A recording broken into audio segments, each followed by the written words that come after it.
in search of the truth about truth. This week on Firing Line. Before QAnon, Q is a movement. election denialism, and COVID-19 conspiracy theories, Harvard history professor Jill Lepore set out on a journey to understand how truth was understood in the past. The idea that the 1969 moon landing was a hoax. There was a radio broadcaster who really thought the government was involved in all kinds of cover-ups. And when it came under assault. This kind of frantic anxiety about truth really dates in the modern era to the very beginning of really social media. Lepore is also a staff writer at The New Yorker, a podcast host, and author of over a dozen books. A full, free, and absolute pardon unto Richard Nixon. So what can the past tell us about our current moment? How will AI play into our future understanding of the truth? Plus the landmark Supreme Court ruling that Harvard's affirmative action policies must end. I think one of the reasons I study the past and the relationship between the past and the present is I often find solace in the historical record. What does professor and author Jill Lepore say now? Firing Line with Margaret Hoover is made possible in part by Robert Granieri, Vanessa and Henry Cornell, the Fairweather Foundation, the Tepper Foundation, the Asness Family Foundation, and by the Rosalind P. Walter Foundation, Damon Button. Jill Lepore, welcome to Firing Line. Thanks. You've recently published an audiobook titled Who Killed Truth? A History of Evidence. Now, this is a topic that you're not new to. You've taught it at Harvard, and you've been examining truth in various forms, including on a podcast for years. Was there something 10 years ago that made you think, oh, we're going to really start needing to look at truth? It's actually just it feels very much of the moment right now, but I think that has often been the case over the course of all of human history. When was the Stephen Colbert truthiness moment? That was 2005, right? Just to give you some history of that. That's almost 20 years ago now that I think young people feel like, oh, we're just living in this newly post-truth moment, but this kind of frantic anxiety about truth really dates in the modern era to the very beginning of really social media, which is, 2004? When there's a kind of explosion of information and a new type of uncertainty. You weave together various moments in history to tell a story of how society's understanding of facts and evidence has evolved. For example, you look at a conspiracy theory surrounding the 1969 moon landing. What is the single most important thing you learn from looking at truth through a historical lens?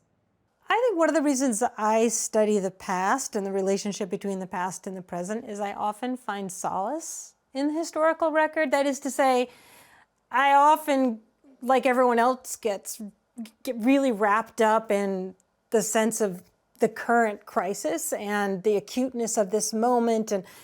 And so for me, working on the podcast was a way to share the kind of solace seeking that I do, which is, was it ever a little bit like this before? Of course, it was different in the past, but so even just like the sort of go-to conspiracy theory, the idea that the 1969 moon landing was a hoax. Stanley Kubrick filmed it, and the whole thing was broadcast just to confuse America.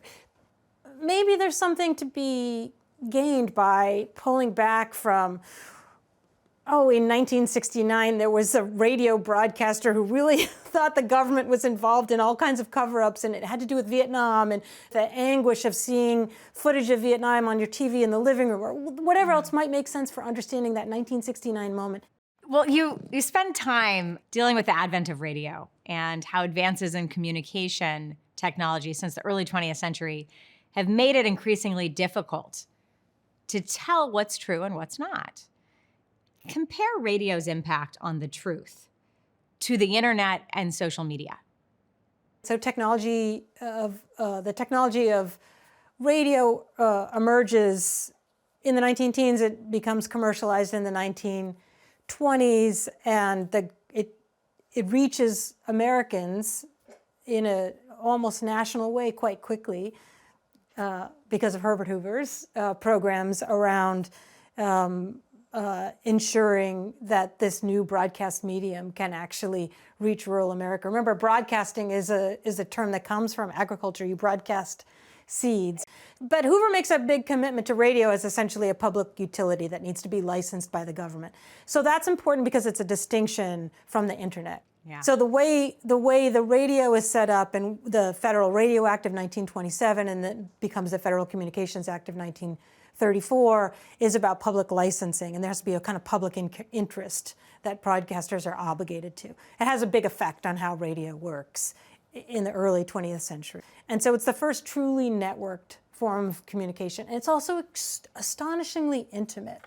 So what you then are told through this new technology, this tabletop device you might have in your kitchen,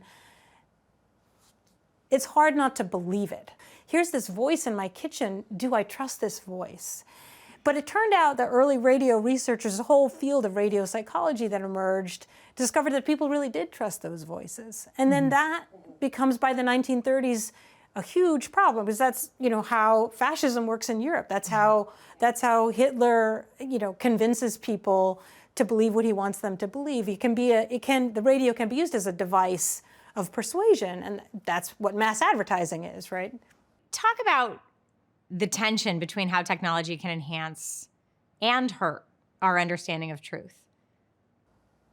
I think, it's important to remember, a book is a technology. The alphabet is a technology, right? So each technology of communication, so the printing press, the weekly newspaper, then the daily newspaper, then the telegraph, then the telephone, then radio, then television, then cable television, then the internet, then social media, has extended and democratized an existing body of knowledge. But it also, by democratizing knowledge, allows people to put back into that system their knowledge. And there's just a period of disequilibrium with each of those technologies, in which you see first a kind of diffusion and democratization, and then that leads essentially to political instability, which is then tamped down in one way or another through a new form of regulation or a kind of different political settlement around knowledge,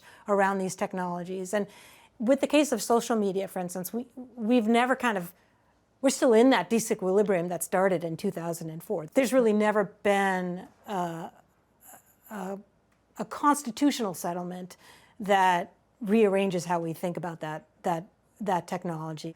I mean, you don't need to bring a historian in to observe that the pace of technological change has quickened. So it's much harder to adjust to technological change, make the sort of necessary social and political adjustments to it, when it just keeps happening and accelerating.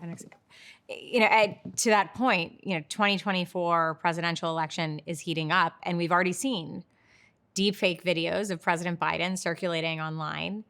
Campaigns and the country are going to have to deal with how artificial intelligence, another new technology, will assault the truth. What do you think is the next major assault on truth? So I actually, in spite of the fact that my audiobook is called Who Killed Truth, that's really tongue-in-cheek. I don't think, there's not a group of people who are trying to attack truth or kill truth, right? And I think the kind of hyper-polarized partisan discourse around that is not super helpful, to be honest. There's not a political party that's trying to kill truth. I think there's a lot of really socially responsible technological development. I think that Congress has completely failed to execute its obligation to the American public by truly investigating and devising possible legislative solutions to some of these problems. But I also think a lot of it is just human frailty. And so are we waiting for a new assault on truth? Not quite exactly. Is there reason to be deeply concerned about deep fakes and AI? Absolutely. One of the things you say at the end of the book, right, is that truth isn't gone. It's not been killed. It's not been eliminated. It's still there. Sometimes it's lurking in the corners of your hometown library. But there's been a collapse of trust. How do we tackle the collapse of trust, as you put it? I don't think that historians are likely to have good solutions for epistemic problems. I stumped you. I stumped Jill Lepore. No. I'm just kidding. You know, I'm always stumped. Well, let me ask you a different question, because you, in tackling this question about truth, you just said that you don't think one party is trying to steal the truth or kill the truth versus another party. But there is a candidate of a major party who used to be a president of the United States of America who is propagating a lie about the 2020 election and who does consistently not tell the truth, both in federal courts and to the American people. So it seems it sort of falls on deaf ears that there isn't a political element of this. Oh, I'm not saying there isn't a political element of it. And, you know, Trump is a pathological liar, and that was obvious well before he ran for president. The question there is why people believe him. And the political question is, why do people who know he's lying continue to defend him as if he's telling the truth? Like that, and that's a different question. That's a question about politics, and the answer is horrible, right? Like these are, you know, Republican office holders who are willing to continue to defend Donald Trump's lying for the sake of their own political careers. I think that's quite different than people whose trust in the federal government is so non-existent that they would prefer to believe Donald Trump than any other source of information. That I still don't think that, for all the books that have been written about Trumpism, I don't really think that's a question people have gotten to the bottom of. I will say that I continue to feel baffled and bewildered by it. You've expressed discomfort with the idea of prosecuting former President Trump, even if his alleged actions justify the charges. And one concern you have is that this establishes a precedent for future administrations to target their predecessors. And indeed, Trump has vowed to appoint a special prosecutor to go after Joe Biden if he is elected again. In your view, is it more dangerous to prosecute Trump or to not prosecute Trump? I am happy I'm not a person who makes that kind of decision. Prosecuting Trump, the culture of that endless prosecutions, that's the politics that Trump wants. That's the politics he ran for. That's the political system he described when he ran on a campaign to lock up Hillary Clinton. I mean, I think, you know, people will say, was it the right thing for Ford to pardon Nixon? I, even as a kid, remember that moment. Yeah. And I remember the relief in my household, in a Republican household. And it wasn't, I don't think my family was pro-Nixon. They were somewhat indifferent to Nixon, but they were pro-political stability. And it seemed the best path of political stability. So in that moment, which was the most dangerous thing for the country? Not pardoning him. Mm-hmm. Historically, what was the right thing to do? He shouldn't have pardoned him. If Ford hadn't pardoned Nixon, we might be in a different place today. So I don't think indulging known criminality in an ex-president can possibly be defended. Help me understand that through line. How do you see the through line from Nixon to Trump? There was something quite extraordinary about Nixon's malfeasance, about the cover-up, about sending guys out to do his illegal bidding, making lists of his political enemies, and then acting on that. And the way in which the pardon, it's not that Nixon was never held accountable. He resigned. But the pardon was really meaningful. And so I guess, you know, if I'd been an adult at that time, I would have wanted Ford to pardon him, because I would have wanted the political stability. I would have wanted the country to move on.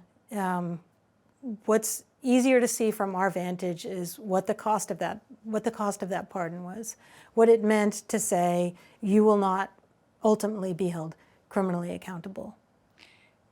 You're the director of a project called Amend, which has cataloged every one of the thousands of proposals to amend the United States Constitution in the nation's history. The founders intended the Constitution to be difficult to amend, but maybe not this difficult. there are those who could make a strong argument that the Constitution has become unamendable. What say you? I do think the Constitution is effectively unamendable. And politicians and activists and ordinary citizens act as if it is unamendable. And in a way, that makes it unamendable. It's one of those things we can kind of believe it into being. It hasn't been meaningfully amended since 1971. And what really, in a sense, broke Article 5, which is the provision of the Constitution by which the Constitution is amended, was the Equal Rights Amendment. It passed Congress in 1972, went to the states, and was ultimately derailed. State constitutions are amended all the time. But compared to other national constitutions, the United States Constitution, it is the least amended constitution and the most difficult to amend. And it's a problem for American political life and public life because constitutional amendment, it is hard, but the process itself is really useful for an electorate, for a polity to discuss, like, are there changes in our fundamental law that we should be arguing over right now? Should we be having, town meetings, city meetings, statewide deliberations about these things? That process is no longer in place. And it's part of a kind of civic decay. Well, you mentioned the Equal Rights Amendment, and you spent a considerable amount of ink on Phyllis Schlafly in your book, These Truths. You call her a political genius and credit her with more or less single-handedly defeating the ERA, the Equal Rights Amendment. Listen to Phyllis Schlafly with William F. Buckley Jr. on the original firing line in 1973. The proposed constitutional amendment, passed overwhelmingly by the Senate and the House, holds that, quote, equality of rights under the law shall not be denied or abridged by the United States or any state on account of sex. That doesn't sound particularly subversive. Well, it's the very innocuous wording of the amendment that is the reason why many people didn't realize in the beginning what unfortunate consequences it would have. We find as we look into the matter that ERA won't give women anything which they haven't already got or have a way of getting. But on the other hand, it will take away from women some of the most important rights and benefits and exemptions we now have. Why do you think that Phyllis Schlafly, who you've called a hugely important driving force in 20th century politics, is not better understood for her influence by mainstream historical accounts? Yeah, I think Schlafly is just fascinating. She really has been ignored by historians for two reasons. One, academic historians who tend to be liberal have really been bad at offering a history of the rise of the modern conservative movement. This just tremendously important political insurgency, since the 1950s, of which, Buckley's firing line was an important element. And then conservative historians just haven't really paid attention to Schlafly because she's a woman. They wanted to think the movement was really led by Buckley and, various other figures, especially political commentator types. And she was an organizer, she was like a battlefield general marshaling her troops. She was incredibly effective at what she did. And I think people misperceive that because of her self-presentation, right? She's got the blonde bouffant and the pink, even in the shot you showed and the pink dress, and she would always talk about her children, and she was Mrs. Schlafly, and there's a whole vibe that she put out there that was really important to her movement. But really, since the 1950s, women were the foot soldiers of that conservative insurgency. It was really suburban housewives who were the foot soldiers of that movement. In the final days of this final Supreme Court term, the court ruled that Harvard and the University of North Carolina's race-based affirmative action programs, permissible for nearly the last half century, violate the 14th Amendment's Equal Protection Clause. What do you think the consequences will be of this decision, both on your institution, but at schools across the country? I think that schools across the country have been bracing for this decision certainly for the last couple of years with this particular Supreme Court. admissions departments have protocols in place by which they will attempt to refashion within the framework of this Supreme Court decision new ways to think about the process of selecting students and ways that are consistent with their goals. For, at my institution, the president of our university sent out a video message about how committed the university is to bringing together students from all over the country and all over the world who come from different backgrounds and have had different experiences. And it's their clash in the classroom and in the dormitories and in the cafeteria and on the quad that is the intellectual experience of a college education. I mean, one of the longer term consequences of this ruling, coming on the heels of a series of other decisions by this court going back to 2022.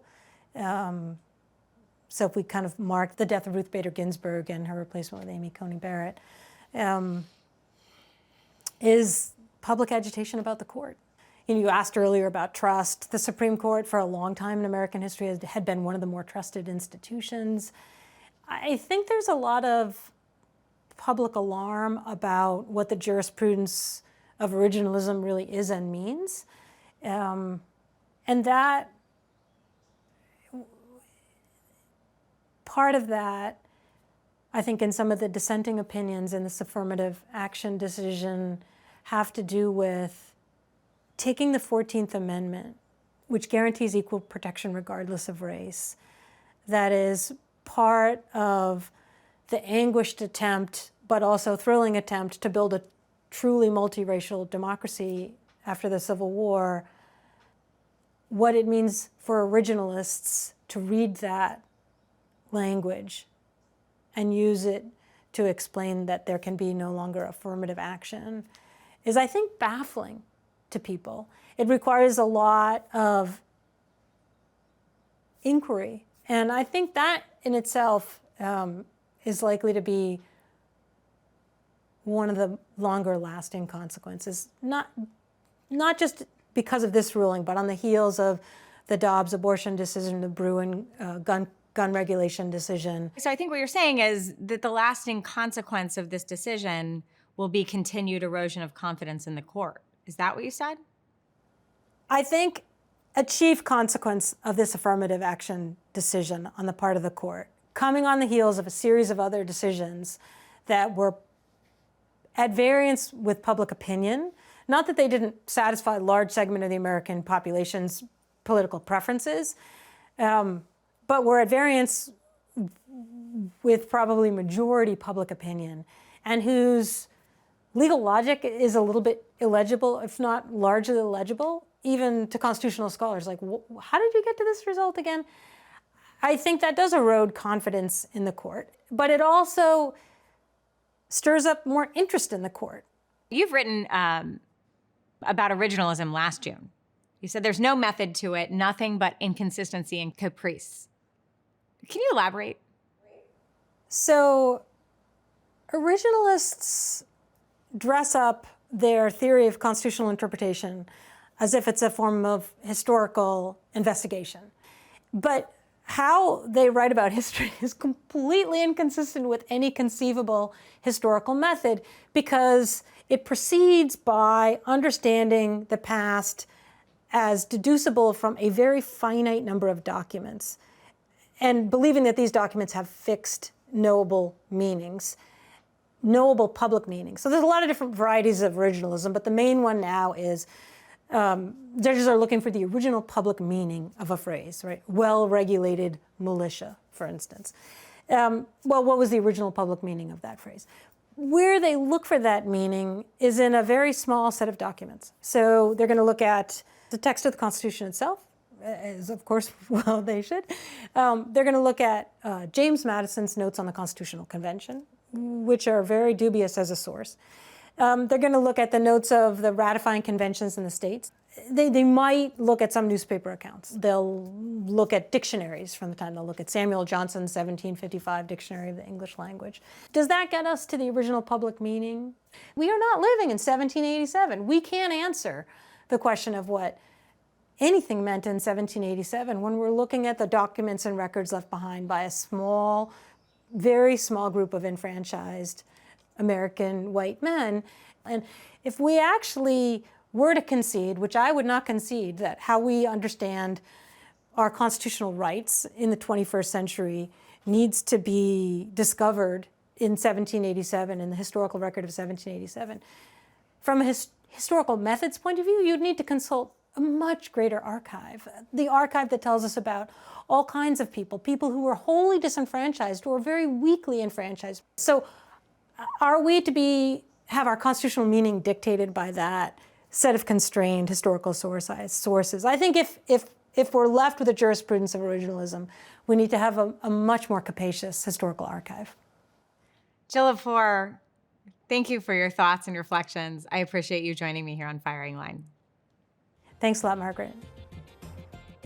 Firing Line with Margaret Hoover is made possible in part by Robert Granieri, Vanessa and Henry Cornell, the Fairweather Foundation, the Tepper Foundation, the Asness Family Foundation, and by the Rosalind P. Walter Foundation, Damon Button.